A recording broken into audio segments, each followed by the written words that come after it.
कि जीवन में प्रतिदिन कम से कम मृत्यु को याद करना चाहिए।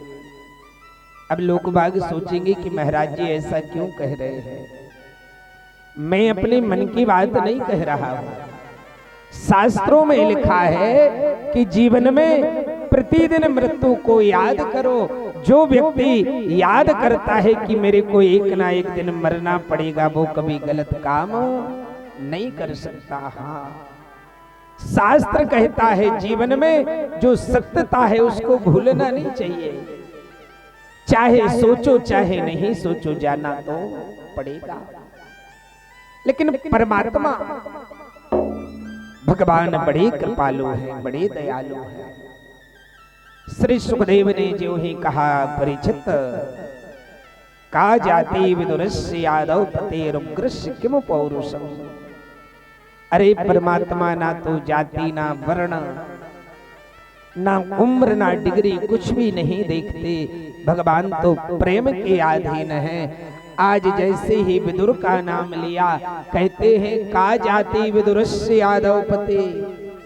अरे विदुर तो एक दासी पुत्र जिसका शूद्र कुल में जन्म हुआ, फिर भी भगवान दुर्योधन के यहाँ 56 प्रकार के व्यंजन छोड़ करके विदुर के यहाँ दौड़े दौड़े चले गए। आज जैसे ही विदुर का नाम लिया, परीक्षित जी हाथ जोड़ करके बोले, गुरुदेव ये विदुर चरित्र जरा विस्तार से कहिए। मैं विदुर चरित्र मेरे मन में सुनने की इच्छा प्रकट हो रही है। आज जो ही विदुर चरित्र सुनने का भाव मन में जागृत हुआ, परम वंदनीय श्री सुखदेव जी कहते हैं, राजेंद्र महाभारत का वह भीषण समय चल रहा था। यदा तु राजन स्वसुतान साधून पुण्येन धर्मेन विनस्य दृष्टि। श्री सुखदेव कहते हैं, राजेंद्र आज जैसे ही विदुर ने महाराज धृष्टराज को समझाना प्रारंभ किया, जो धृष्टराज थे उनके नेत्र नहीं थे, आंख नहीं थे।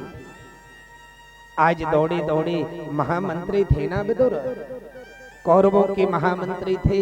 विदुर पहुंचे, राजन मैं मानता हूं कि आपको संसार देखने की भगवान ने व्यवस्था नहीं दी, लेकिन आपके ज्ञान रूपी चक्षु तो है, आपके ज्ञान रूपी नेत्र तो है।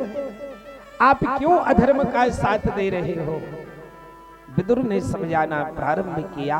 विदुर कहते हैं, राजन यदि एक व्यक्ति के त्यागने से परिवार का कल्याण होता है तो उस व्यक्ति का त्याग कर देना चाहिए। हाँ, एक घर के त्यागने से यदि किसी नगर का किसी गांव का कल्याण हो रहा है तो धर्मशास्त्र कहता है उस घर का त्याग कर देना चाहिए।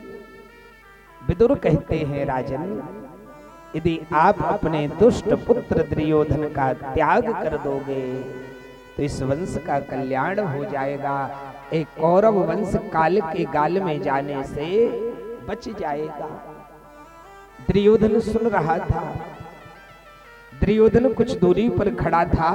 दुर्योधन ने अपने कानों से सुनी, ओहो ये विदुर, मेरे कौरव पर पलने वाला ये विदुर मेरे विरुद्ध मेरे पिता को भड़का रहा है।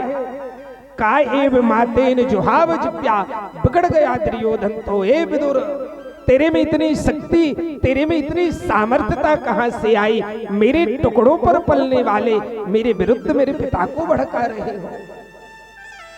युवराज था ना दुर्योधन, आदेश दे दिया, खबरदार विदुर मैं आपको आदेश करता हूं, आपका महामंत्री पद मैंने छीन लिया, अभी निकल जाओ मेरे इस राजभवन से। प्यारे बंधु, जीवन में एक सीख जरूर ले लेना। हाँ, भगवान की कृपा से पद रहे तो कभी अभिमान नहीं करना। कभी कभी व्यक्ति पद और गरिमा को पाकर के अभिमान से लिप्त हो जाता है। भगवान की कृपा से पद संपत्ति ऐश्वर्य मिले तो कभी अभिमान नहीं करना, लेकिन जिस दिन भगवान मेरे जीवन से हमारा पद छीन ले, हमारी ऐश्वर्यता को छीन ले, तो उस दिन चिंता भी नहीं करना। हाँ, ऐसा नहीं करना कि जब पद रहे तो अभिमान कर बैठो, और जब पद चला जाए तो फिर चिंता में घुन घुन करके जीवन जीना प्रारंभ कर दो। हाँ, ऐसा नहीं होना चाहिए। भगवान जो दे वो ठाकुर जी की प्रसादी समझना, मेरा कुछ नहीं है। क्या दिया? ना मेरे को कोई पद की अभिलाषा, ना मैं कुछ मैंने किया, ना मैं कर सकता हूं। विदुर के जीवन से एक शिक्षा मिलती है। विदुर जब तक महामंत्री थे तब तक विदुर को कोई अभिमान नहीं हुआ। हाँ, इतने बड़े पद पर रहे लेकिन साधारण जीवन विदुर का। और जिस दिन विदुर का महामंत्री पद चला गया उस दिन भी विदुर को कोई चिंता नहीं हुई, क्योंकि जो भगवान का दास होता है वो कभी उदास नहीं होता। वो समझता है कि हुई वही जो राम रुचि राखा, वही तो होगा जो परमात्मा को मंजूर है। हाँ, एक बात कहूं, भगवान को जो करना है वो होकर के रहेगा। अब रही हमारी बात कि चाहे हम उसको रोके स्वीकार करें, चाहे हंस के स्वीकार करें, लेकिन स्वीकार तो करना पड़ेगा। ऐसा नहीं कि रोना प्रारंभ कर दो तो भाग्य की रेखाएं मिट जाएंगी। नहीं नहीं प्यारे बंधु, जो ईश्वर ने हमारे मस्तक पर, जो ईश्वर ने हमारे प्रारब्ध में लेख डाल दिया, उसको स्वीकार तो करना पड़ेगा। अब समझदारी हमारी है कि हम रोके स्वीकार करें या हंस के स्वीकार करें। मनुष्य के लिए तो परम धर्म बताया है, समय कैसा भी हो, चाहे अनुकूल हो चाहे प्रतिकूल हो, कभी चिंता नहीं करना चाहिए। हाँ, चिंता बड़ी बुरी चीज है ना। चिंता के लिए तो कबीरदास ने लिखा, बोले जिसके शरीर में चिंता लग जाए ना तो संसार की दवाई भी काम नहीं करती फिर। हाँ, चिंता वो बुरी चीज है। कबीर जी ने तो इतना तक लिखा कि चिंता ऐसी डाकुनी, कि चिंता ऐसी डाकुनी, बेच कलेजा खाए, वेद बिचारा क्या करे, कहाँ तक दवा लगाए। चिंता वो बुरी चीज है जिसके शरीर में एक बार प्रवेश कर जाए ना तो वो धीरे धीरे शरीर में खून का काम करते हैं, शरीर को मिटाना प्रारंभ कर देते हैं। इसलिए प्यारे बंधु, भागवत जी ज्ञान देते हैं कि जीवन में चिंता नहीं करना, चिंता को छोड़ करके चिंतन करना। चिंतन जानते हो, चिंतन मतलब होता है भगवान का भजन। जो प्राणी भगवान का भजन करता है उसको खुद की चिंता करने की जरूरत नहीं रहती, उसके जीवन की चिंता भगवान करता है। हाँ, हम लोगों के जीवन में कमी कहाँ पर है? हम लोग भजन तो करते नहीं, ईश्वर का चिंतन तो करते नहीं, स्वयं की चिंता अधिक करते हैं। चिंता करने से कभी कोई काम बन नहीं सकता। इसलिए जीवन में चिंता मत करो, चिंतन करना प्रारंभ कर दो, निर्निमेष। कई लोग कहते हैं कि भजन करने का तो समय नहीं। कहते महाराज जी आप जरूर कहते हो गृहस्थी में इतना काम है, मैं कैसे भजन करूं? भैया, भजन करने को अलग से टाइम नहीं चाहिए, मात्र मन को बदलना पड़ेगा। हाँ, समय पर्याप्त है हमारे जीवन में भजन करने के लिए। हमारी माताएं यदि घर में रसोई का काम कर रही हैं, घर में यदि भोजन प्रसादी बना रही हैं, तो रोटी बेलना किसका काम है? हाथों का। हाथों से रोटी बेलती जाओ और मन में धीरे धीरे भगवान का नाम लेती जाओ, भजन भी हो जाएगा और काम भी हो जाएगा।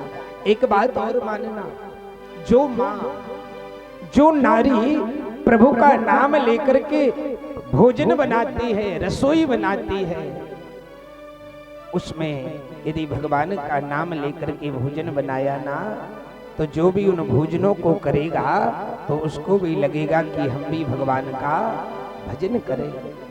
जैसे भाव से भोजन बनाया उसमें वैसा भाव छुप जाता है, विद्यमान हो जाता है। लेकिन कई बार कई नारियां, कई माँ गलती कर देती हैं कि भोजन बनाती हैं और क्रोध में गाली भी देती हैं। होता है ना ऐसा? हाँ, रोटी भी बेल रही है और यदि बीपी हाई हुआ, थोड़ा सा ब्लड प्रेशर बढ़ाना, तो उसी समय भाषण चालू हो जाए। एक बात मानना, क्रोध में जिसने भोजन बनाया वो भोजन तामसी प्रवृत्ति का हो जाता है।